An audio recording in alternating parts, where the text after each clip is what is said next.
먼저 말씀드린 대로 주제 발표로서 기본소득의 이해라는 제목 하에 발표를 듣도록 하겠습니다. 발표를 진행해 주실 김찬희 선생님은 지난 오랜 동안 기본소득을 연구해 오신 정치경제연구소 대안의 부소장님으로 계시며 각종 강연과 방송에서 기본소득에 대한 명쾌한 해설을 해주시고 계시는 이 분야에 있어서 대단한 권위자로 알려져 있습니다. 발표가 진행되는 동안에 질의사항이나 의견 있으시면 채팅창에 올려주시고요. 그러면 제가 취합해서 발표 말미에 우리 발표해 주신 김찬희 선생님께 질문을 모아서 드리도록 하겠습니다. 그럼 첫 번째 발표 순서로서 김찬희 선생님을 모시도록 하겠습니다. 김찬희 선생님 접속해 계시죠? 네, 안녕하십니까. 오늘 기본소득에 관한 발표를 맡게 된 김찬휘라고 합니다. 오늘 토요일 좋은 시간 내주셔서 감사합니다. 제가 화면 공유한 다음에 강의를 시작하도록 하겠습니다. 네, 잘 보이시죠? 네, 시작을 하도록 하겠습니다. 자, 오늘 주제는 기본소득의 이해라는 주제고요. 안심소득, 공정소득, 참여소득 같은 기본소득의 논의가 다른 이름을 붙인 많은 소득들을 이렇게 재화시켰습니다. 그래서 요거하고 또 비교도 하면서 오늘 한 40분 정도 강의를 드리고요. 나중에 뒷부분 한 10분 정도는 질의응답을 받도록 하겠습니다. 먼저 앞부분 좀 기본소득 말씀을 드리도록 하겠습니다. 기본소득의 정의는 아마 다 알고 계실 겁니다. 5가지의 기본 원칙을 갖고 있습니다. 모든 개인에게 정기적인 현금을 아무 조건 없이 드린다. 이 기본소득의 중요한 5대 정의라고 하고요. 뭐 아시겠지만 잠깐만 사족을 달면 모두라고 하는 것은 자산이 많건 적건 또는 뭐 소득이 많건 적건 어디에 살건 상관없이 모두에게 준다는 뜻이고요. 개인에게 준다는 건 가구별 지급이 아니라 개인에게 준다는 뜻이었겠죠. 작년에 우리가 100% 지급했던 작년에 1차 국가재난지원금 같은 경우는 가구별 지급이 됐었죠. 그래서 1인 가구는 40만 원을 받는데 4인 가구는 100만 원을 받아서 1인당 25만 원이 되는. 그래서 내가 노부모 아버지 어머니를 모셨다는 것으로 오히려 처벌받는 그런 느낌을 받는 것도 많았죠. 그래서 그게 아니고 개인별 지급이다. 정기적은 이제 매달 또는 매분기 또는 매년 이렇게 주는 거고요. 현금은 이제 반대말이 물건이 되겠습니다. 물건이나 서비스로 주지 않고 현금을 줘서 시장에서 적절하게 소비할 수 있게 한다. 가끔 기본소득을 독해하시는 분들 중에 기본소득은 사회주의 배급이다 이렇게 비판하시는 어떤 정치인이 계시죠. 그분은 배급이 뭔지를 잘 모르시는 것 같아요. 배급은 물건을 주는 겁니다. 다시 말하자면 특정한 물건을 공급했다 안 했다 하면서 주민들의 생활을 통제하는 방법이거든요. 그에 반해서 기본소득이 현금 또는 지역화폐로 지급하기 때문에 시장 경제 내에서 자기가 구매하고 싶은 걸 구매하게 돼 있습니다. 따라서 기본소득은 시장 경제하고 근본적으로 합치되는 개념이라는 거. 이게 이제 중요한 개념이고요. 조건 없이는 기본소득을 줄 테니 현금을나 지역화폐를 줄 테니 그에 대한 반대급부로 이것을 하세요. 저것을 하세요. 이런 식의 조건을 달지 않는 것을 무조건성 이렇게 5가지 원칙으로 얘기하죠. 다 알고 계실 거고요. 가끔 이제 기본소득을 비판하시는 분들 중에서 이런 분들이 있죠. 액수가 너무 작으면 고무신 기본소득이니 무슨 뭐 용돈 기본소득이니 그러면서 작으면 비판을 또 하고 많으면 그 예산을 또 어떻게 모으냐 그래서 비판하는 적어도 욕을 하고 많아도 욕을 하는 그런 분들이 있죠. 결국 솔직하게 말하면 그냥 반대한다면 하실 걸 이렇게 말을 붙여서 반대하시는 분들이 있는데 그분들이 많이 얘기할 때 기본소득의 중요한 원칙 중에 이런 얘기를 하죠. 충분성 원칙이라는 게 있다. 충분하게 지급해야 기본소득이다. 이렇게 주장하시는 이모 교수님 계시죠. 아시는 분들 계실 텐데 이 충분성 원칙은 기본소득의 5대 원칙에 해당되지 않습니다. 이건 언제 정해졌냐면 2016년에 그때가 이제 성남시 청년배당이 처음 시작한 해인데요. 2016년에 기본소득의 전 세계 조직인 지구 네트워크 대회가 서울에서 열렸습니다. 서울 서강대에서 열렸는데요. 그때 열렸을 때 이 5대 원칙이 확정이 됐습니다. 그리고 충분성 원칙은 기본 원칙에 넣지 않는 것으로 결론이 이루어졌어요. 그것의 의미는 뭔가 하면 기본소득이 충분한 기본소득이 보장되는 것이 우리의 목표긴 하는데 처음 단계부터 시행할 수 있는 그 과정의 모든 국면에서는 충분성의 액수는 그 과정마다 차이가 될 수가 있기 때문에 처음부터 충분성 원칙을 기본 원칙을 하면은 아예 시작조차를 못할 수가 있죠. 그래서 2016년에 기본소득 지구 네트워크 대회에서 충분성 원칙은 5대 원칙에서 뺐습니다. 근데 그 이모 교수님은 꼭 얘기할 때 충분성이 기본소득 5대 원칙이라고 이렇게 국회에서 말씀하세요. 그런 거 좀 가려서 좀 해주시면 좋겠고요. 어떤 분이 좀 마이크를 켜놔서 제가 좀 잡음이 많이 들어오네. 마이크 좀 꺼주시면 감사하겠습니다. 네네, 감사합니다. 네, 충분하게 날려버리고요. 자, 그다음 기본소득 지지자는 누구인가? 이건 이제 소리가 점점 커지고 있습니다. 마이크 소리가. 기본소득 지지자는 누구인가 할 때 이제 이런 것이 이제 보통 친구분들하고 말씀하실 때 많이 도움이 되겠죠? 네, 제 소리보다 이게 더 큰 것 같은데. 네. 갤럭시 S22분 좀 꺼주시면 좋겠습니다. 안 꺼주시네요. 네. 일단, 어떻게 하지? 네, 사회자분 좀 꺼주게 좀 도와주시면 감사하겠습니다. 좋습니다. 좋습니다. 예. 먼저 돌아가신 분 중에서 마틴 루터킹 목사님, 아주 유명한 분이죠. 버튼 러셀, 20세기 유명한 철학자. 예. 그다음에 스티븐 호킹, 물리학의 거의 뭐 거장이죠. 일부러 각 분야에 한 명씩 한번 꼽아봤습니다. 스티븐 호킹은 아직 살아계시고요. 나머지 두 분 돌아가신 분이죠. 최근에 유명한 분 중에서 이런 억만장자들이 기본소득 지지자가 많이 늘었죠. 예를 들면 마크 주커버그 같은 페이스북 창업자, 일론 머스크, 테슬라의 창업자 이제 CEO죠. 이런 분들이 기본소득을 지지하고 있죠. 억만장자가 기본소득을 지지한다는 것을 볼 때 기본소득이 현재의 시장 경제, 현재 21세기의 국민 경제에 있어 얼마나 큰 의미를 차지하는가 이 억만장자가 경제 전문가로서 이해하고 있다 이렇게 볼 수 있겠고요. 여섯 번째는 누군가 하면 이분입니다. 프란시스코 교황. 프란시스코 교황이 개인적으로는 옛날부터 기본소득을 지지하고 계셨는데 작년 4월에 부활절 메시지에서 보편적 기본임금을 제창하심으로써 공식적으로 기본소득을 지지하셨습니다. 그래서 작년 4월에 부활절 메시지에서 보편적 기본임금이라는 표현으로 기본소득을 지지하셨어요. 근데 기본소득이라고 안 하고 기본임금이라고 했는가? 그걸 둘러싸고 올해 초에 페이스북에서 큰 논쟁이 벌어졌는데 그 기독교를 조금이라도 공부하신 분은 알아요. 성서에 나오는데 기억나시는지 모르겠어요. 아침 일찍 나와서 일한 분하고요. 중간에 나와서 일한 분하고 밤늦게 끝날 때 나와서 일하는 사람한테 똑같은 임금을 줘요. 그래서 일찍 나와서 일한 사람이 항의를 하죠. 아니 나는 일을 많이 했는데 왜 늦게 온 사람하고 임금이 똑같냐. 그 답이 뭔가 하면요. 하나님은 모두에게 똑같은 액수를 주도록 하는 게 하나님의 법이다. 이렇게 하면서 얘기가 끝나거든요. 즉 기독교에서 얘기하는 임금 개념은 노동시간에 비례하는 게 아니에요. 그러니까 우리가 흔히 통상적으로 쓰는 임금 개념이 아니거든요. 그래서 이 프란시스코 교황은 보편적 기본임금 그러면 다들 알아들을 거라고 생각했는데 많은 분들이 오해를 하신 분들이 있고 특히 이분이 우리나라 유명한 정치인 중에 한 분이죠. 이분이 크게 오해하셨던 것 같습니다. 한번 보여드릴게요. 이분인데요. 2월 10일 날 페이스북에서 유명한 기본소득 논쟁을 불러일으켰습니다. 한번 볼게요. 이렇게 얘기했습니다. 지금은 당신이 수행하는 고귀하고 필수적인 과업을 인정하고 하면서 프란시스코 교황의 말씀을 인용을 했습니다. 보편적 기본임금이라고 하셨다. 네. 그거를 어떻게 해석한가 하는 게 밑에 볼게요. 이렇게 해석하십니다. 이탈리아로는 살라리오 유니버살레고 영어 번역본은 유니버설 셀러리 웨이지니 우리말로 옮기면 보편적 임금이라고 번역해야 되고 우리 사회에서 시도해본 일 중에 가장 비슷한 것은 뭐냐? 생활임금 제도가 비슷한 개념이고 이 시대의 가장 훌륭한 대책이다. 황당하죠? 교황님은 보편적 기본임금이란 말로써 보편적 기본소득을 해야 된다고 주장하셨는데 그걸 들은 카톨릭 신자인 임종석 씨는 그게 생활임금 제도라고 이해를 하신 거예요. 생활임금 제도는 아시다시피 임금 노동자에게 최저임금을 상회하는 액수를 지급하는 게 생활임금 제도예요. 서울시에서 하고 있죠. 그러니까 생활임금 제도라는 건 노동자만 해당되는 거잖아요. 근데 잘 아시다시피 보편적 기본소득은 전 국민에 해당하는 거니까 완전 다른 거니까 사실 완전히 헛다리 짚고 있다고 볼 수 있거든요.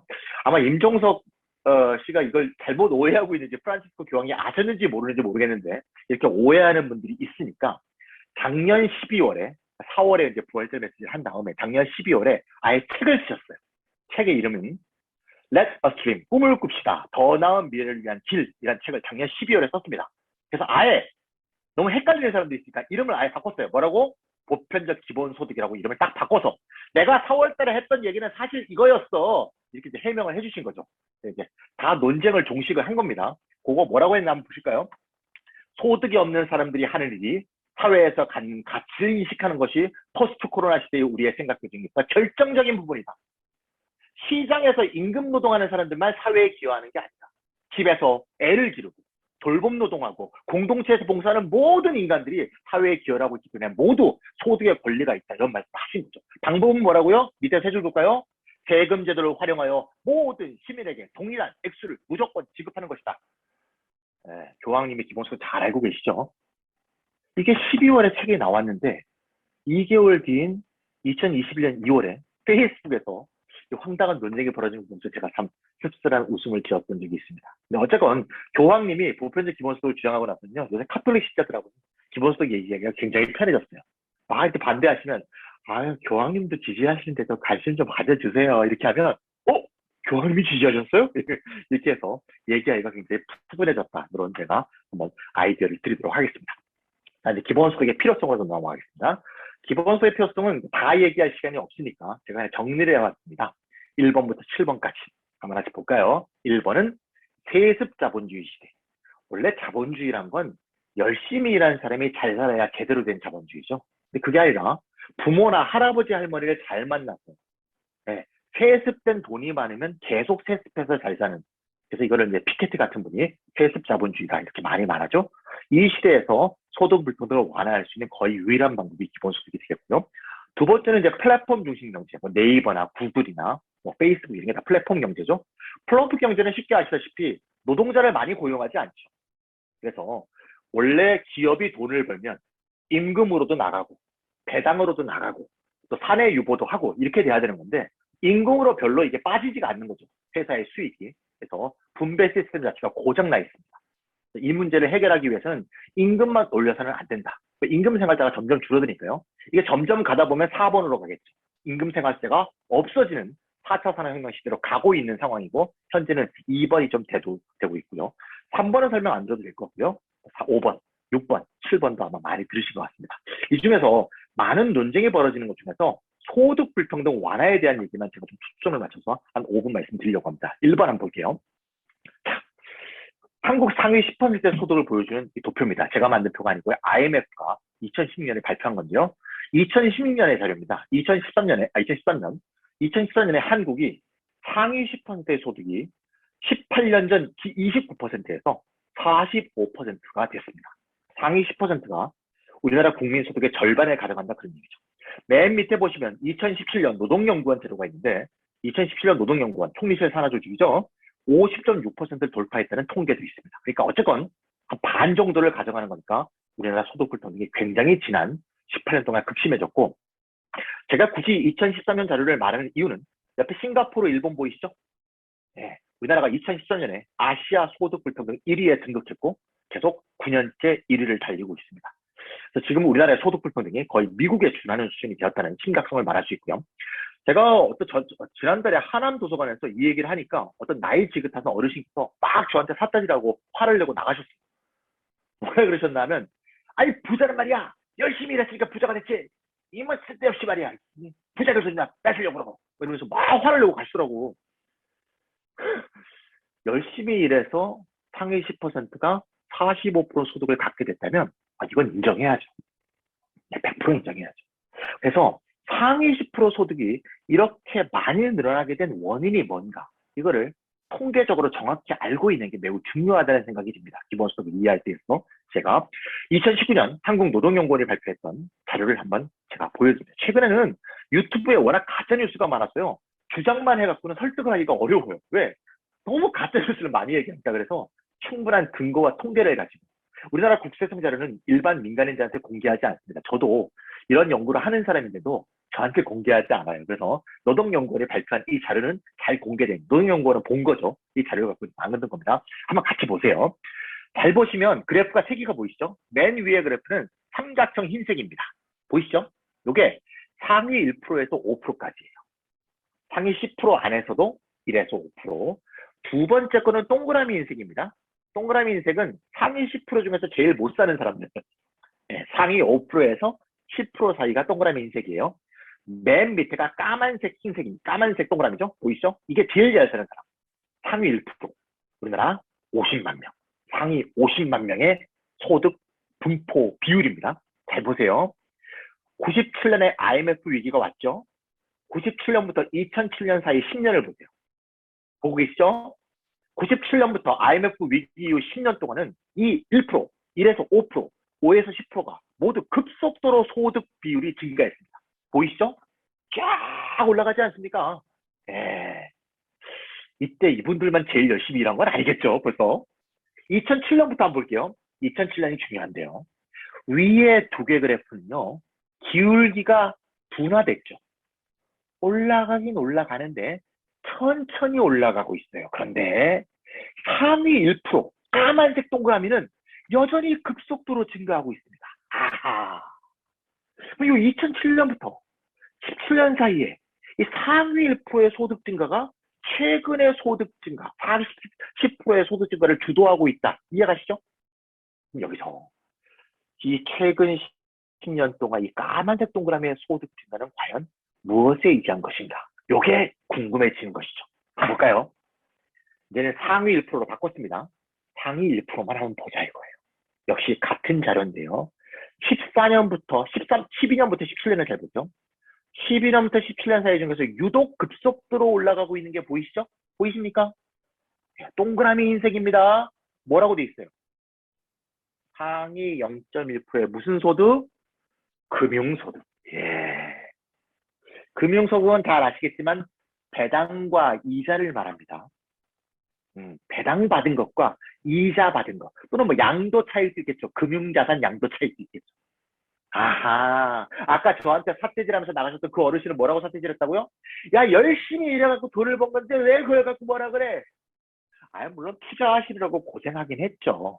근데 개미 투자자들이 돈을 빌려서 투자해갖고는 큰 소득이 안 생기잖아요. 물려받은 돈이 두둑하고 큰 돈을 주식도 사고 배당도 받고 누구는 감옥 가 있어도 연간 배당이 수백억 이루어지지 않습니까?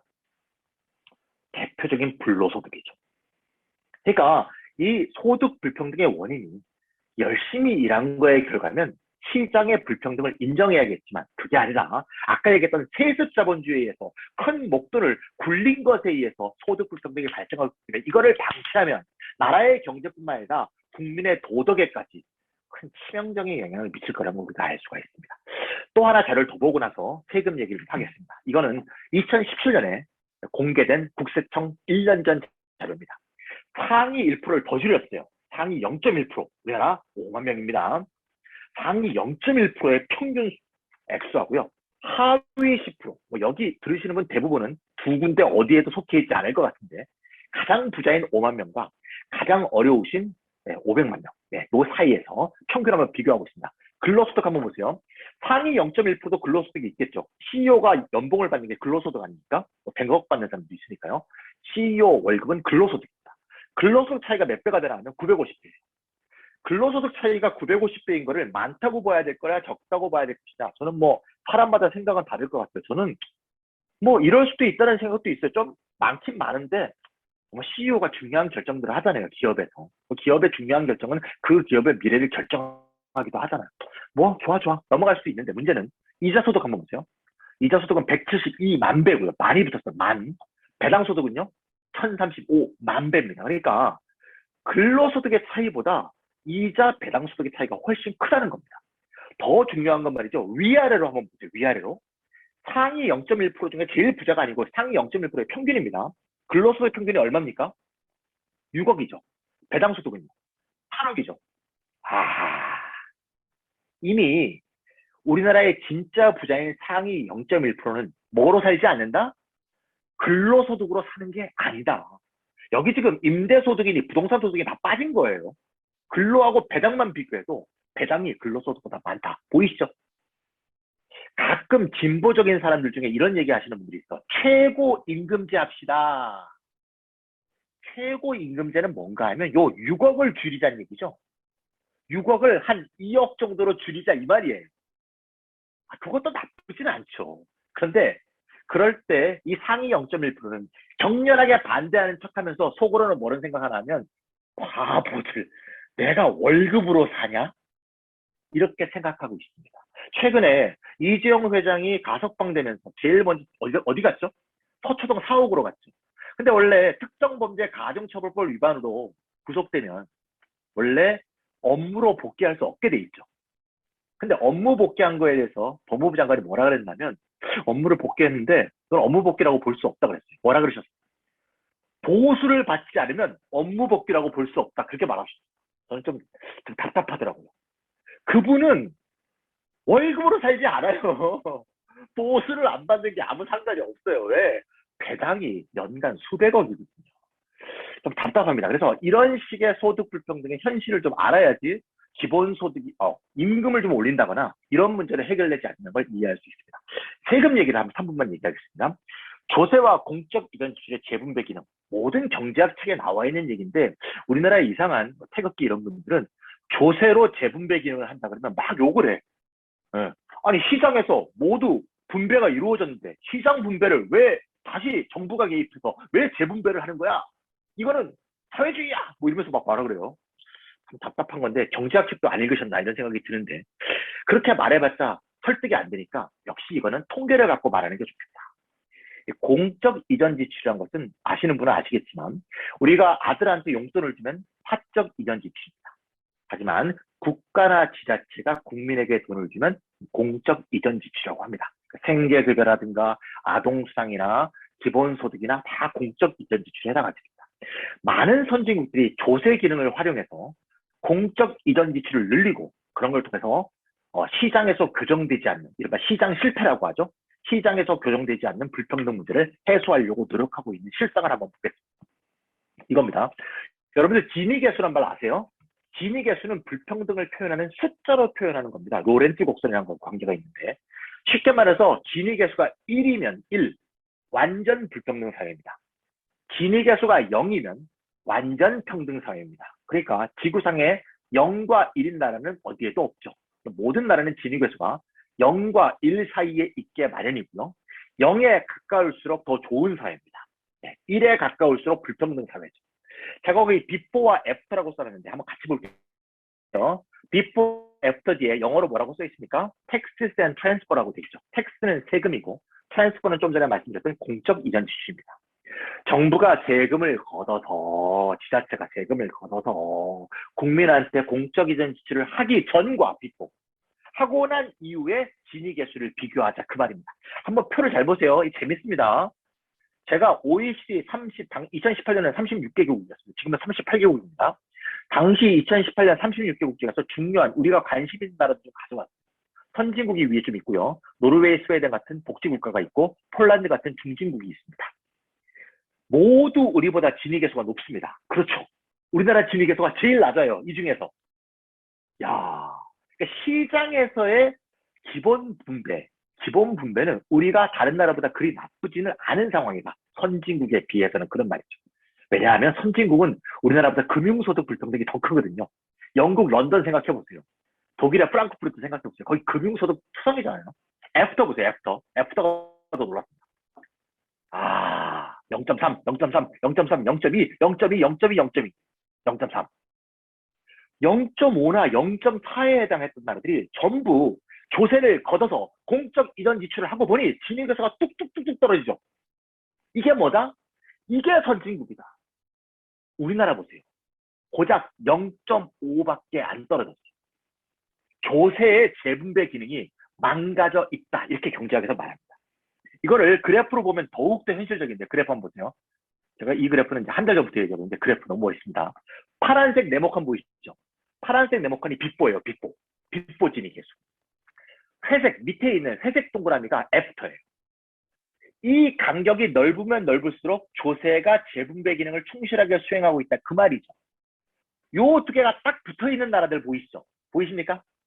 이 나라는 조세가 제 기능을 못하고 있다는 겁니다. 공적 이전 지출이 제 기능을 못하고 있다. 어느 나라예요? 코리아, 터키, 보이시죠? 칠레, 멕시코. 가끔 기본소득과 같은 공적 이전 지출을 얘기하면 이상한 분들이 이렇게 되면 베네수엘라가 된다. 기본소득을 주면 남미가 된다. 그분들은 우리가 남미하고 지금 같다는 걸 아시면서 하는 소리인지 잘 모르겠어요. 우리하고 비슷하다는 멕시코, 칠레라니까. 이게 멀어지는 나라는 사회주의 국가가 아니라 자본주의 선진국이라는 걸 아셔야 됩니다. 우리가 남미에서 벗어나서 자본주의 선진국 같은 그런 복지국가로 가자는 생각, 이게 기본소득이다. 요 점을 이 그래프로 우리가 잘 알 수가 있습니다. 요건 좀 넘어갈게요. 시간도 없으니까. 우리가 기본소득 얘기할 때는 팩트 체크도 조금 하고 가야 됩니다. 왜냐하면 이거를 잘못 이해하시는 분들이 많은데, 알래스카 연구기금 잘 아시죠? 간단히 말해서 알래스카는 석유를 갖고 석유 수익을 그냥 배분하는 게 아니다. 석유 수익금의 25%를 펀드에다가 계속 투자를 해서 펀드를 운용한 다음에 펀드 운용 수익을 알래스카 주민 모두 1년 이상 산 모든 주민에게 동등한 액수를 지급하고 있습니다. 이미 40년째 하고 있죠. 지금 그 펀드의 기금이 66조가 됐습니다. 그래서 알래스카의 석유는 고갈돼도 이 펀드는 고갈되지 않을 것이다. 애초부터 이름을 뭐라고 지었다? 알래스카 퍼머넌트 펀드, 영구 기금이라고 지었습니다. 두 번째가 이제 가짜뉴스가 많은데요. 이분이 또 나오셨네요. 네. 이틀 전인 2월 8일, 아까 2월 10일이었고요. 계속 기본소득에 대한 글을 3일 동안 썼습니다. 2월 8일에 뭐라 그랬냐면 스위스에 대한 가짜뉴스를 알고 하셨는지 모르는데 이상한 얘기를 하셨어요. 스위스에서 2016년에 기본소득 투표를 했는데 성인 1인당 월 300만 원, 18세 미만에게는 월 778만 원을 지급하는 걸 제시한 게 대표적인 예라고 합니다. 그러니까 성인 1인당 월 300만 원을 주자는 기본소득 지급안이 스위스에서 부결됐다. 그 말을 하신 거죠. 그걸 뭐라고, 그거에 대해서 한국경제는 비슷한 얘기를 하고 있습니다. 한국경제신문 참, 한국경제신문의 주주는 전부 전경련 회사들인 거 잘 아시죠? 스위스 연방정부는 국민투표가 붙였음에도 정작 기본소득 도입에는 반대했다. 기본소득 지급에 필요한 재원이 스위스 국민경제에 타격을 줄 것이라는 이유에서였다. 위의 얘기, 아래 얘기가 전부 다 소설입니다. 왜냐하면 스위스 기본소득 국민투표에는 300만 원 얘기도 없고 재원 계획도 없어요. 도대체 무슨 투표를 한 거냐? 스위스는 연간 국민투표를 10회 이상 합니다.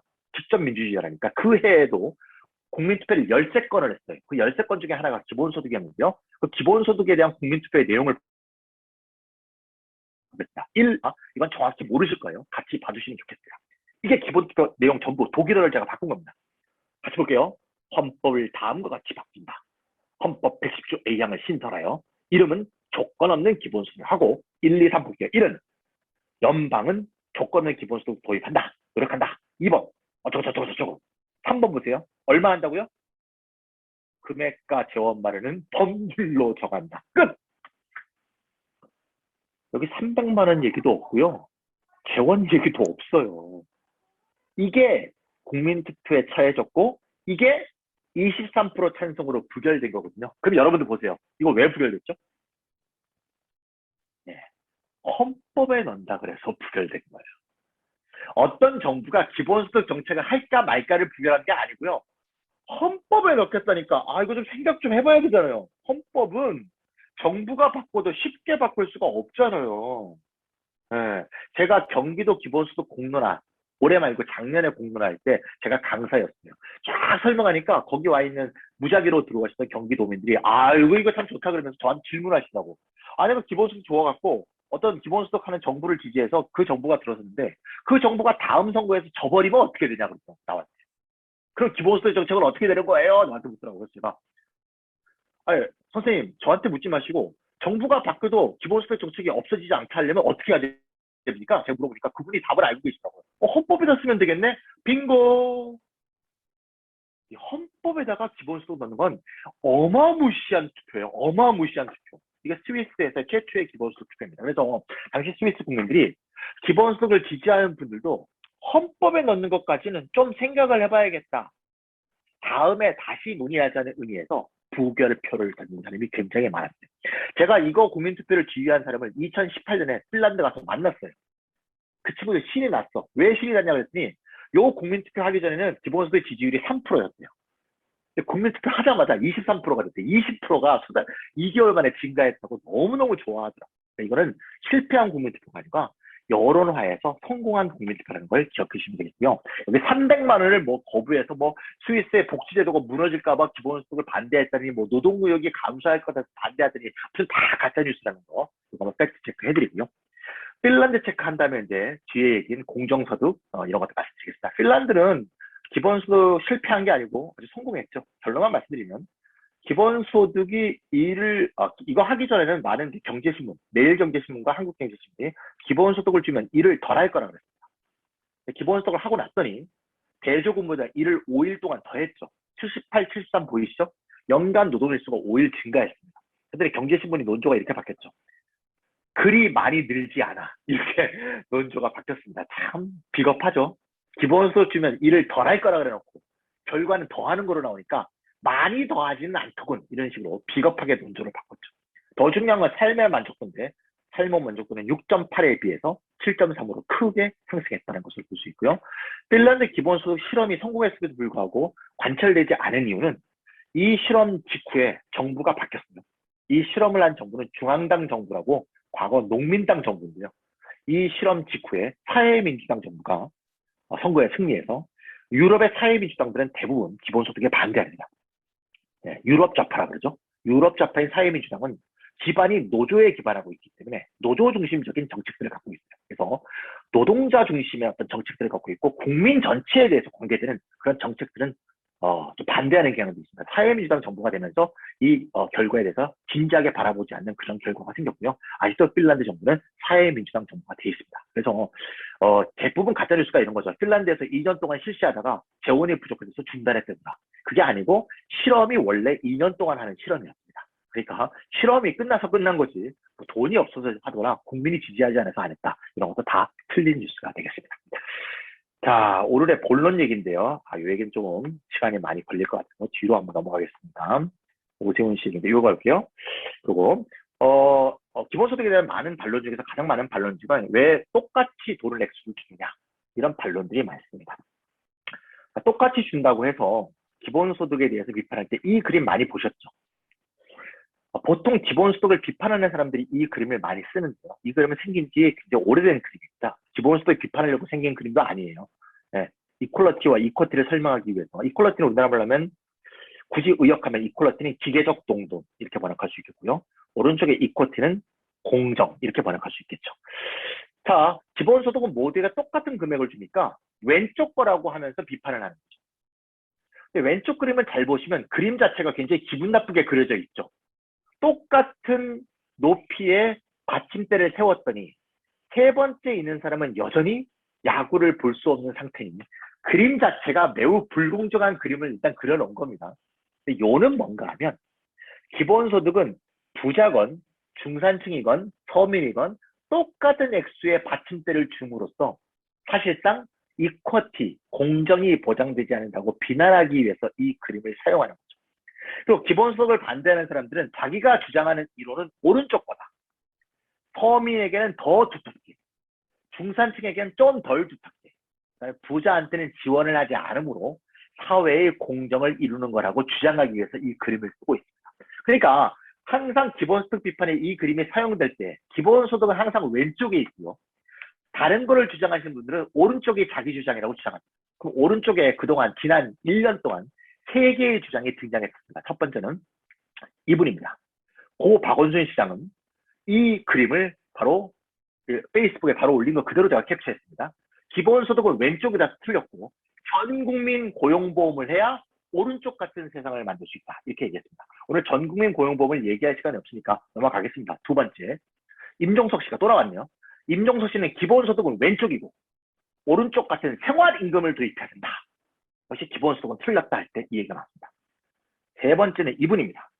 오세훈 시장이 시장 선거에 나올 때 바로 이 그림을 기자회견에서 들어보면서 기본소득은 왼쪽 거고 내가 주장하는 안심소득이 오른쪽이야. 이렇게 주장해서 똑같은 그림이 3번 등장했다는 걸 보고 제가 정말 입이 썼습니다. 이 오른쪽에는 전국민 고용보험과 생활임금과 안심소득이 얼굴을 달리해서 계속 들어오고 왼쪽에는 항상 기본소득이 있는 거죠. 제가 결론적으로 말씀드린 건 이거죠. 이 세 분은 공통점이 뭐냐? 주장하시는 건 다르지만 공통점은 뭐냐? 기본소득이 뭔지 모른다는 점에서는 세 분이 똑같다. 박원순 씨, 임종석 씨, 오세훈 씨가 똑같다.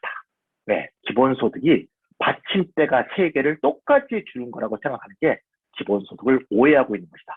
기본소득이 둘 중에서 어느 거라 그러면요. 저는 기본소득은 오른쪽에 더 가깝다라고 얘기하겠습니다. 왜냐? 이렇게 보면 되겠죠? 한번 볼게요.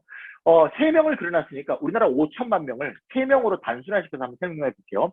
A가 연소득이 1,200만 원이고 B가 6천만 원이고 C가 12억을 번다고 봅시다. 우리나라의 소득 불평등은 이보다 훨씬 큽니다. 좀 작게 한번 그려봤습니다. 우리가 기본소득을 하기 위해서 재원 10%를 더 걷기로 한다고 봅시다. 기존의 소득세 외에. 소득세 10%를 더 거둡시다. 이렇게 한번 사회적 약속을 했다고 본다면 A는 얼마를 내죠? 1200만 원의 10%니까 120만 원. B는 6천만 원의 10%니까 600만 원. C는 12억의 10%니까 1억 2천이 되겠습니다. 그럼 재원이 총 얼마가 되죠? 1억 2,720만 원이 됩니다. 1억 2,720만 원을 기본소득은 똑같이 나누는 거죠. n분의 1로 나누면 어떻게 됩니까? A 4,240만 원, B도 4,240만 원, C도 4,240만 원을 받게 됩니다. 그러면 여러분들 바보가 아닌 이상 이거는 유치원생도 계산할 수 있습니다. A는 120만 원 내고 4,200만 원 받았죠? B는요 600만 원 내고 4,200만 원 받았죠? C는요 1억 2천 내고 4,200만 원 받았죠? 그럼 네트가 어떻게 됩니까? A는 플러스 4천, B는 플러스 3천, C는 마이너스 7천. 분홍색을 잘 보세요. 이게 기본소득이라고. 소득 불평등. 세습 자본주의 시대의 소득 불평등을 위한 계획. 이게 기본소득이에요. 탄소세를 걷어도 마찬가지고 토지보유세 걷어도 마찬가지예요. 똑같은 일이 생깁니다. 탄소세 누가 많이 나겠어요? 부자가 탄소 많이 씁니다. 사치제. 람보르기니 타는 사람들이 전기차 사는 사람보다 탄소세 많이 냅니다. 너무 당연한 얘기예요. 토지보유세 C가 많이 내고 A는 집이 없어요. 안 냅니다. 따라서 기본소득을 비판하는 사람들은 어떻게 오해하는 거죠? 이 세 번째 칸 4,240, 4,240, 4,240만 자꾸 시작하면서 왜 똑같이죠? 왜 똑같이죠? 왜 똑같이죠? 이런 바보 같은 소리를 계속하고 있습니다. 왜 주는 것만 자꾸 얘기하는 거고요. 걷는 거를 생각을 안 하고요.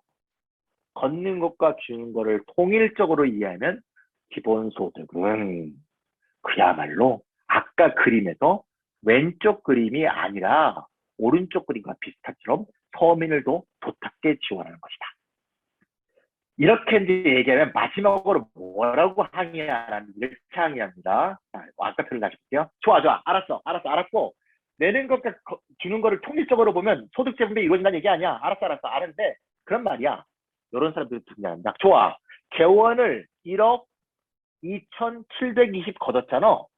이거를 C는 주지 말고 B도 주지 말고 어려운 A에게 몰아주자고 라고 매우 진보적이란 걸 자처하는 사회복지론자들, 사회복지국가론자들이 그런 얘기들을 많이 해요. 동일한 재원이 있을 때 이걸 부자들한테 왜 똑같이 나눠주냐. 어려운 사람한테 몰아서 줘야지. 인도주의적 선의를 갖고 얘기하니까 참 반박하기가 어려워요.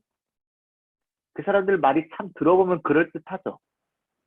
그야말로 그거는 선의를 뒤집었을 땐 정말 문제가 많은 주장이에요. 왜 그렇죠? 1억 2,720을 걷어서요. A만 몰아주는 계획은 불가능합니다. 왜요? A보다 약간 더 버는 사람은 한 푼도 못 받는 거죠.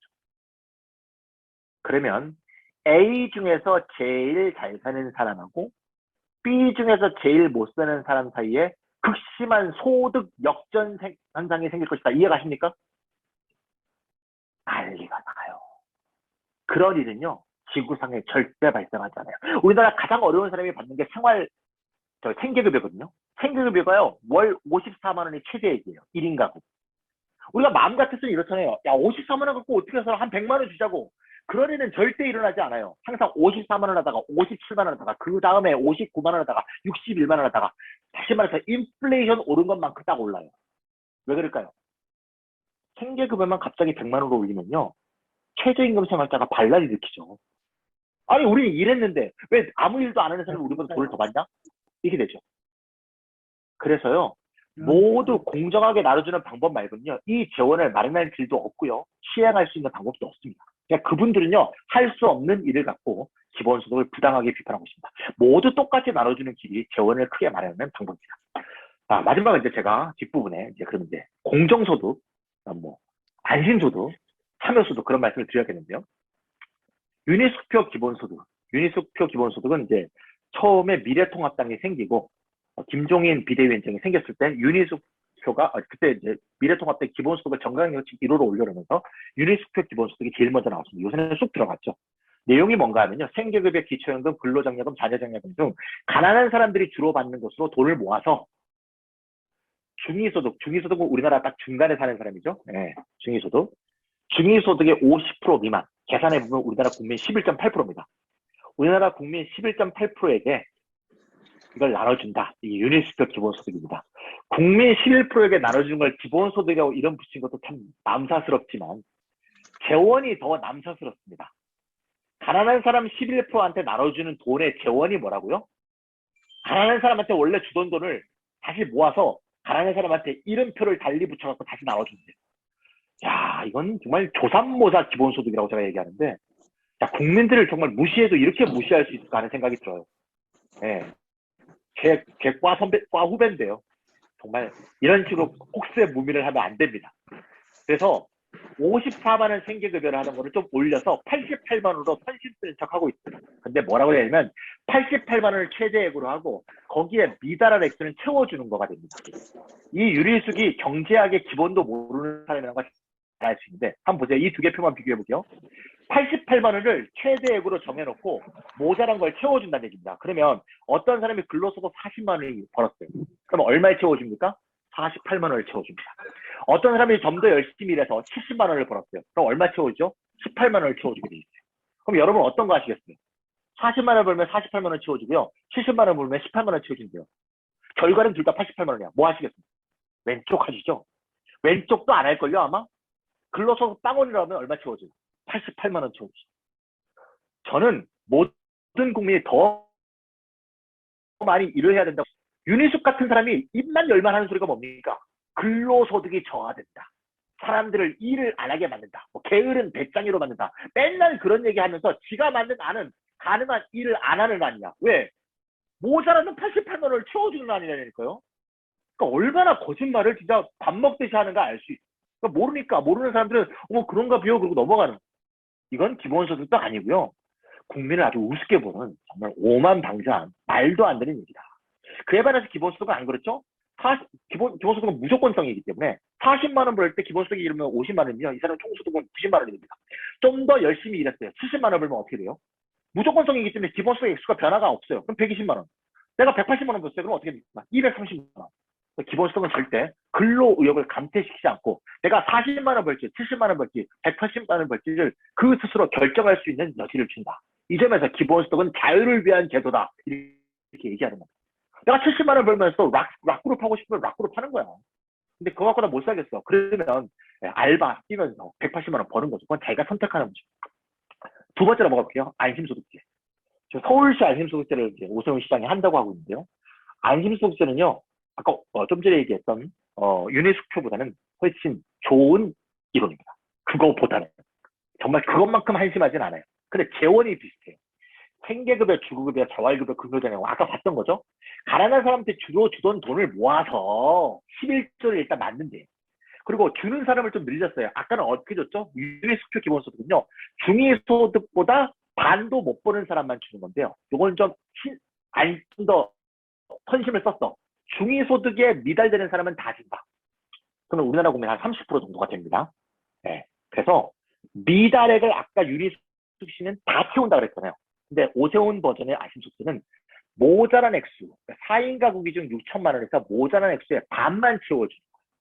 원래 밀턴 프리드먼, 윤석열 씨가 잘 많이 얘기하는 밀턴 프리드먼 있죠? 밀턴 프리드먼이 원래 주장했던 건데 밀턴 프리드먼이 원래 모자란 액수의 50%만 채워줘야 된다고 주장했거든요. 그거 그대로 이제 수입해 온 겁니다. 차이점 아시겠죠? 재원은 비슷해요. 근데 받는 사람이 훨씬 많이 늘어났어요. 그리고 채워주는 액수는 하지만 다 채워주지 않고 반만 채워줍니다. 하지만 받는 사람이 늘어났고 좀 더 버는 사람이 늘어났기 때문에 예산이 훨씬 많이 필요해요. 예산이 윤희숙표 기본소득보다 2배 이상 필요합니다. 2023년 기준에서 53조가 필요하다고 있습니다. 그러면 아까 1번에서 11조가 많이 되니까 뭐가 부족하죠? 42조가 부족하죠. 42조 재원계획에 대해서 오세훈 시장이 얘기를 해야 될 것 같아요. 그래서 지금 기자가 물었습니다. 42조는 어떻게 마련하느냐? 제가 그대로 옮겨왔습니다. 다운표입니다. 저는 가짜뉴스가 한 개도 없습니다. 오세훈 시장 되기 전에 이렇게 얘기했습니다. 읽을게요. 매년 30조 원 이상 복지 예산이 늘어나고 있고 그러면 2023년에는 복지 예산이 30조씩 3번 늘어났으니까 90조 원이 늘어나 있는 셈이다. 따라서 그 늘어난 90조 원의 절반만 쓰면 안심소득세 재원 모자란 42조를 쓸 수 있다. 이렇게 대답했습니다. 우와, 그럴듯하죠. 네. 정치인들은 그럴듯한 얘기를 해서 사람들을 속여요. 자, 제가 여러분들한테 물어볼게요. 여러분들은 한강평화포럼에 오신 분들은 아마 오세훈 시장보다 훨씬 똑똑하신 분들이라고 생각하는데 한번 생각해보세요. 매년 우리나라 예산이 증가하죠. 문재인 정부 때 예산이 150조 정도 증가했습니다. 내년까지. 예산을 증가시키는 방법이 뭡니까? 두 개밖에 없습니다. 아시죠? 예산의 재원을 늘리는 방법은 두 개예요. 하나는 뭐죠? 그렇죠. 세금을 더 많이 걷는 겁니다. 근데 거기 써있죠. 오세훈 씨가 뭐라 그래요? 증세 없이도 라고 돼 있죠. 증세를 반대합니다. 두 번째 방법은 뭡니까? 국채를 발행하는 겁니다. 국채 발행할 때마다 뭐라 그러죠, 이분들이? 나라 빚이 늘어서 나라를 거덜낸다 그러잖아요. 아, 국채도 반대, 증세도 반대. 그런데 매년 30조씩 늘어나는데, 아, 미친 소리. 아니, 자기가 반대하는 두 가지 방법 중에 하나를 써서 예산이 늘어나는 것을 쓰겠다고 계획을 하면서 그 두 가지 방법은 반대한대요. 아, 진짜. 제가 진짜 TV에 나가면 진짜 아주 격파를 할 수가 있는데 저를 TV에 안 내보내주더라고요. 어쨌든 간에 오세훈 아이씨는 거대한 사기입니다. 뭐냐? 실제로 재원 조달 계획을 안 세워놓고 재원을 마련할 수 있는 방법은 자기가 반대하는 방법으로 생기는 재원을 쓴다는 얘기를 하고 있는 아주 거짓말입니다. 이러니까 이 지금 이름이 국민의힘이죠. 국민의힘 당에서 볼 때 좀 말이 아니잖아요. 국민의힘에서 유명한 정치인 중에서 경제학 공부를 제일 많이 하는 사람이 누구냐? 제가 볼 때 유승민 씨. 유승민 씨가 너무 황당하다 그래서 유승민 씨는 안심소득이 아니라 공정소득이라는 이름을 내걸었죠. 그러면 안심소득에 어떤 문제를 해결했을까요? 예, 재원의 불확실성 문제를 해결하는 걸 했습니다. 재원이 딱 뭐다 이렇게 말하고 있진 않지만 어쨌건 이렇게 얘기하고 있습니다. 예, 안심소득에다가 중위소득 초과자는 세금을 거둘 것 같은 뉘앙스를 내뿜은 거죠. 원래 밀턴 프리드만의 주장은 중위소득 아래는 돈을 주고 중위소득 위는 세금을 더 걷고 이게 원래 계획이거든요. 그렇게 말해야 굉장히 솔직한 거예요. 유승민 씨는 그런 식의 생각들 하는 거죠. 그래서 그러면서 이제 뭐라고 그랬냐면 어려운 사람한테 이제 돈을 주고 더 많이 버는 중위소득보다 많이 버는 사람은 세금을 걷는 뉘앙스를 줬기 때문에 어려운 사람은 세금을 내고 부자는 세금을 내고 어려운 사람을 받는 거니까 이게 정말 공정한 소득이다 이렇게 주장하는 거죠. 그래서 2번, 3번, 4번을 주장하는데 2번 한번 볼게요. 기본소득을 뭐라고 비판하냐. 전 국민에게 똑같은 돈을 주는 것이고 그에 반해서 공정소득은 가난한 사람한테는 주고 부자한테는 걷는 거기 때문에 훨씬 친서민적이다. 2번 말이 가당치 않은 말이라는 걸 여러분 이제 아시겠죠. 이 사람들 기본소득을 아까 그 세 분하고 똑같이 잘못 이해하고 있죠. 기본소득이 바로 이거예요. 어려운 사람한테는 주고 잘 사는 사람은 내라. 이게 기본소득입니다. 그러니까 기본소득과 공정소득은 차이가 없는데 차이가 있는 것처럼 거짓말을 하고 있는 게 2번입니다. 3번. 저소득층의 소비 성향이 높기 때문에 공정소득은 소비 촉진 효과가 훨씬 더 크다. 이것도 기본소득 마찬가지입니다. 저소득층의 소비 성향이 더 높기 때문에 기본소득은 저소득층의 소비를 증가시켜줍니다. 소득을 증가시켜주기 때문에 이것도 공정소득과 기본소득이 차이가 없는데 기본소득은 이런 기능이 없고 공정소득은 이런 기능이 있는 것처럼 얘기하기 때문에 역시 거짓말입니다. 4번. 공정소득이 기본소득에 훨씬 더 많은 예산이 필요하다. 기본소득이 예산이 더 많이 들기 때문에 공정소득이 예산도 적게 들고 실현 가능성도 높다고 얘기하고 있습니다. 이것도 역시 거짓말입니다. 왜? 공정소득과 기본소득은 특별한 예산 차이가 발생하지 않습니다. 결론 지으면 이건데요. 제가 시간이 많지 않아서 좀 말을 빨리 하기 시작했는데요. 2번, 3번, 4번은 팩트는 틀린 게 아닌데요. 자기 공정소득만 2번, 3번, 4번에 해당하고 기본소득은 2번, 3번, 4번에 해당하지 않는다는 말이 거짓말이에요. 그거를 누가 얘기를 했느냐. 이걸 얘기할 시간이 없네요. 좀 넘어가겠습니다. 아까 제가 보여드렸으니까 기본소득은 걷는 것과 주는 것을 통일적으로 이해하게 되면 부자들은 받는 것보다 내는 게 많은 거고요. 서민들은 내는 것보다 받는 게 많기 때문에 아까 공정소득과 똑같이 결과적으로 플러스 마이너스로 보면 부자는 내고 가난한 사람은 받게 돼 있기 때문에 공정소득과 기본소득은 기본 계획에서는 차이가 없게 돼 있어요. 근데 얼핏 보면 말이죠. 공정소득이 더 그럴 때 보여요. 왜? 사회보장에 대한 상식에 더 준하죠. 부자는 내라. 가난한 사람은 받아라. 더 인도적으로 보이죠. 규모 대비 효율적으로 보여서 공정소득이 더 그럴듯해 보여요. 하지만 최근에 이중구 교수가 말을 했습니다. 두 개는 프레이밍의 차이일 뿐 차이가 없으니까 두 개가 싸울 이유는 없다. 이렇게 말했습니다. 이중구 교수가 얘기했고 경제학 원론으로서는 유명한 맹큐 교수도 이렇게 말했습니다. 이중구 교수는 여기까지 얘기하고 끝났는데요. 그럼 여기서 우리가 남는 의문이 이겁니다.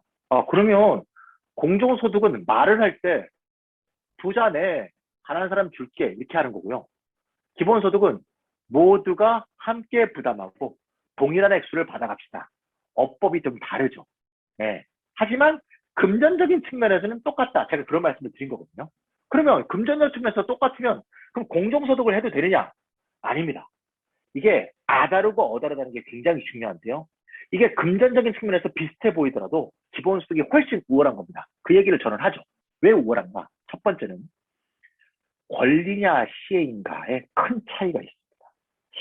플러스 마이너스 해놓고 보면 똑같이 이렇게 짤 수 있어요. 물론 다르게 짤 수 있습니다. 어떻게 짜는가에 따라서 똑같이 짤 수 있는데 모든 국민이 이게 권리이기 때문에 똑같은 액수를 받는다라고 말하는 것과 너는 중위소득 미달자니까 받는다는 건요. 완전히 사회적 결과가 달라집니다. 너는 어려운 사람이니까 급식을 받으란 말과 모두 다 급식을 받는 거야 라는 것은 결과가 완전히 다른 거거든요. 그래서 옆 사람도 받고 나도 받고 최근에 88% 재난지원금 주니까 받은 사람도 기분 나빠하고 못 받은 사람도 기분 나빠하는 거 보셨죠? 이건 그렇게 돼 있어요. 근데 똑같이 쉬면요 얘기가 완전히 달라집니다. 두 번째 굉장히 중요한 건데 이건 미국의 연구 결과에서 많이 나와요. 기본소득은 어떻게 실시하면요 선분배로 합니다. 선분배. 뭐냐 모두 똑같은 액수를 주기 때문에 먼저 줘요. 월 초에 똑같은 액수. 그리고 나서 다르게 걷죠. 소득과 자산 차이에 따라서. 이해 가시죠? 선분배입니다. 그런데요. 공정소득은 계산이 다 이루어지고 소득 계산이 다 이루어지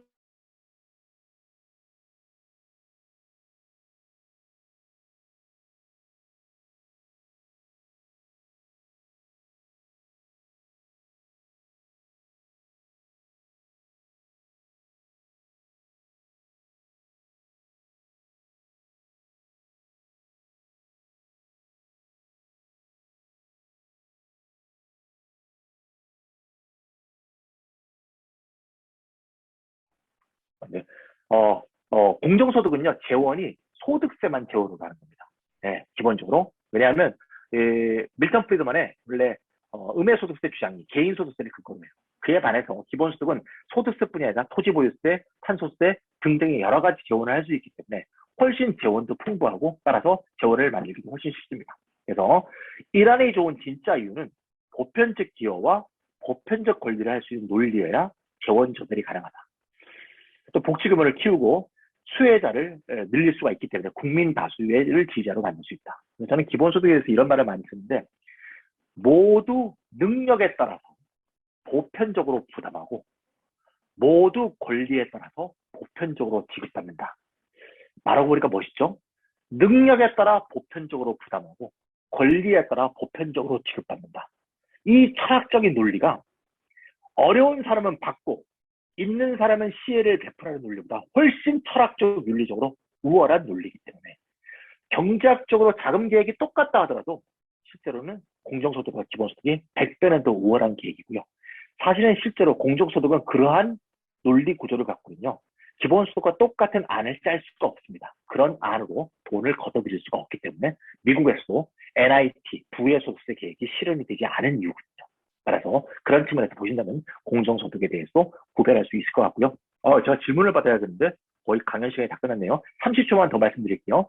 참여소득의 얘기만 말씀 끝낼게요. 네. 참여소득은 뭔가 하면요. 이광재 의원이 말씀하셨죠? 참여소득은 간단합니다. 기본소득을 주긴 주는데 뭘 하면 주자. 이게 참여소득입니다. 뭘 할 때? 좋은 참여를 할 때. 뭐 헌혈을 한다든가 의료 정보를 준다든가 품앗이를 한다든가 사회적으로 뭔가 의미 있는 활동을 하면 그걸 대가로 주자. 참 좋은 얘기예요. 네, 스토리는 굉장히 좋은데요. 어떤 문제가 있냐? 참여를 허락에 규정하면요. 기본소득과 다를 바가 없고 참여를 엄격하게 규정하면 노동과 연계시키는 복지와 달라지지 않아서 이걸 심사하거나 감시하거나 참여를 감시하는 데 행정비용이 훨씬 많이 들어서 안 하는 이만 못하게 됩니다. 따라서 의도는 좋다고 볼 수 있겠지만 실제로 실현할 수 있는 계획이 아니다. 이런 말씀도 드리고 싶습니다.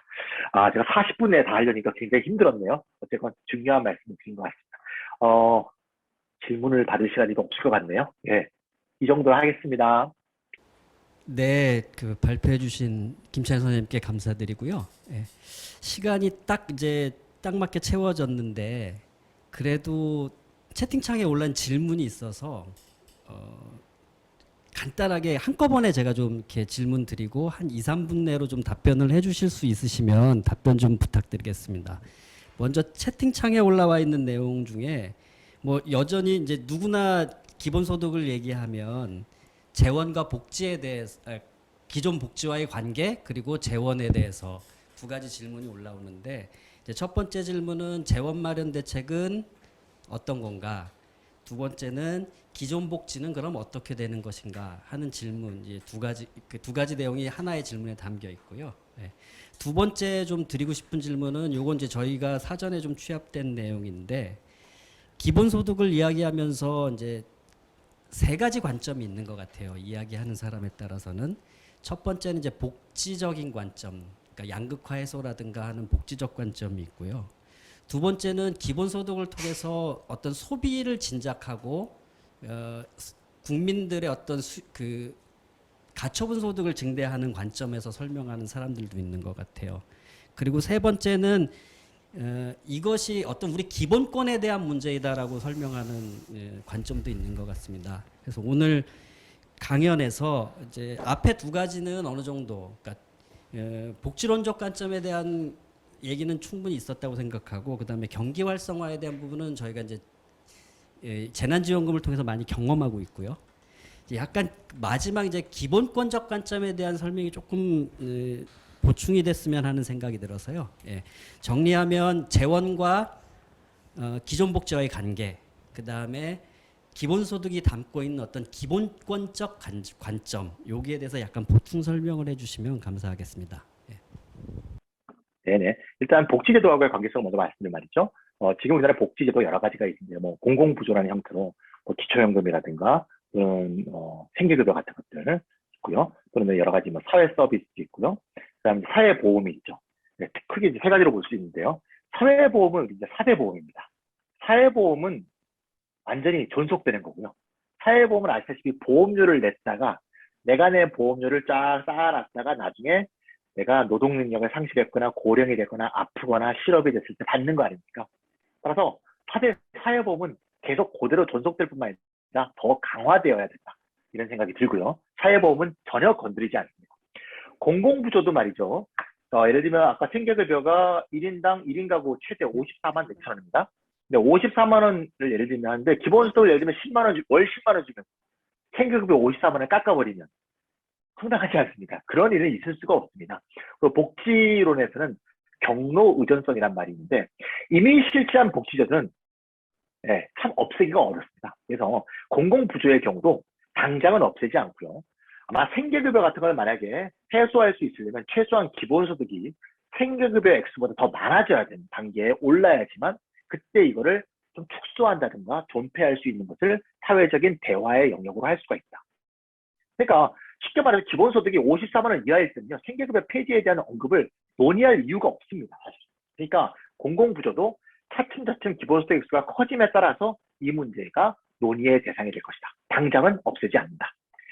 세 번째 사회 서비스는 말이죠. 교육, 의료, 돌봄을 말합니다. 교육, 의료, 돌봄은 현금이 아니죠. 이거는 서비스 또는 재화로 공급되는 거기 때문에 영역이 다릅니다. 사회 서비스도 더 강화돼야 된다고 봅니다. 제가 보니까 사회보험은 우리가 내는 돈으로 되는 거니까 우리가 고민할 이유가 없고요.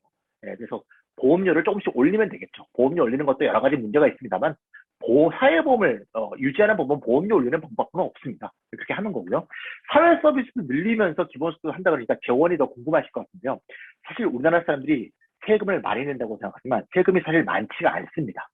여기 제가 보여드리지만 우리나라가 2017년 기준에서 OECD 36개국 중에서 31위예요. 보이시죠? 노란색? 대부분 5개 나라를 제외하고는요. 다 우리나라보다 세금 부담률이 높습니다. 우리나라 26.9%밖에 안 돼요. 복지 지출도 굉장히 낮죠. 우리 아래로 터키, 칠레, 멕시코, 미국 이거밖에 없어요. 아까 봤던 터키, 칠레, 멕시코가 항상 우리 밑에 있습니다. 그래서 우리가 얘기하는 것은 그냥 대단한 게 아니고 기본적으로 OECD 평균 정도로만 조세 부담률을 유지하자. OECD 평균이 얼마인가 하면 34%입니다. 이게 누군가 하면요. 폴란드, 체코예요. 보이시죠? 폴란드, 체코가 조세 부담률이요. 33, 34예요. 폴란드, 체코 수준으로만 조세 부담률을 올리면 그러면 우리가 모든 5천만 명 주민한테 연간 300만 원, 월 25만 원 기본소득이 가능해요. 이때 조세 부담률 34%가 이제 목표고요. 그랬을 때는 체코, 폴란드 수준이다. 이게 OECD 평균이다. 이렇게 기억하시면 이해하기 쉽습니다. 그러면 어떻게? 우리 집에 있는 모든 개인에게 월 25만 원씩. 이해가시죠? 1차 재난지원금과 비슷합니다. 그렇게 되면 야 그러면 내 세금이 10% 늘어나는 거야? 이렇게 생각하실 필요는 없어요. 국민의 조세 부담률이 OECD 평균이 된다고 해서 나의 개인 소득세가 그만큼 늘어나는 게 아니에요. 왜? 토지 보유세는 토지가 많은 사람, 비싼 토지를 많이 갖고 있는 사람들이 더 내고 토지가 없는 세는 덜 내는 거죠. 탄소세? 탄소를 너무 많이 쓰는 사람이 많이 내고 아끼는 사람은 덜 내는 겁니다. 그렇죠? 그 다음에 소득세도 똑같아요. 소득세는 누진세로 하면 더더욱 그렇고요. 똑같은 균등세율을 하더라도 많이 번 사람이 더 많이 내는 겁니다. 따라서 국민 부담률이 10% 증가한다고 해서 내 세금이 10% 증가하는 게 절대 아니다. 가난한 사람일수록 적게 증가하고 부자일수록 더 많이 낸다. 이렇게 되는 거고요. 아까 얘기한 것 중에서 저소득층의 소비 진짜 효과고 뭐 시간이 없으니까 소비 진짜 효과는 이제 설명을 기본권 말씀만 드리는 말이죠. 기본소득의 이유 원천 중에서 이게 모든 사람의 기본적 권리다. 이렇게 주장하는 기본소득은 공화주의적 기본소득이라고 합니다. 그래서 이제 스페인의 사람들이 특히 많이 주장하는데 이렇게 얘기하는 겁니다. 쉽게 얘기하면 이겁니다. 보통 선거권과 기본소득권이 같은 거다. 네. 인간의 기본권에 속한다. 정치적 기본권, 경제적 기본권. 경제적 기본권이 확립되지 않으면 정치적 기본권은 허상에 불과하다. 굉장히 설득력이 있는 얘기입니다. 근데 저는 여기서 하나의 질문을 더 던져야 합니다. 그러면 왜 경제적 기본권이 모두가 똑같은 기본소득을 누려야 될 권리가 모두의 기본권이라는 것을 인정할 수 있는데 그 기본권이라는 근거는 또 어디서 나오느냐라고 또 한 번 더 물을 수가 있습니다. 그럼 모두의 기본권인 근거는 또 어디냐? 그거는 모두가 공통의 부를 갖고 있다라고 밖에 얘기할 수 없다고 봐요. 모두가 갖고 있는 공통의 부, 자연, 지하자원, 플랫폼, 빅데이터, 제도, 지식 이런 공통부가 우리에게 굉장히 소중하다. 제가 어릴 때 경제학 배울 때는요. 경제학의 주요 요소는 말이죠. 토지, 자본, 노동 이 세 가지로 구성된 게 경제학의 3요소로 되어 있어요. 토지가 경제에 기여하고 자본이 기여하고 노동이 기여한다. 뭐가 빠졌죠? 자연과 공통부가 빠져 있어요. 자연이 빠져 있다는 게 저는 지금의 자연 파괴의 이유였다고 봅니다. 경제학이요. 자연 파괴의 근거를 제공했습니다. 사실은 자연이 엄청난 가치를 경제에 부여하고 있다는 걸 우리가 이제 깨닫고 있죠. 그래서 자연을 포함한 모든 공통의 부를 우리가 함께 갖고 있다는 것.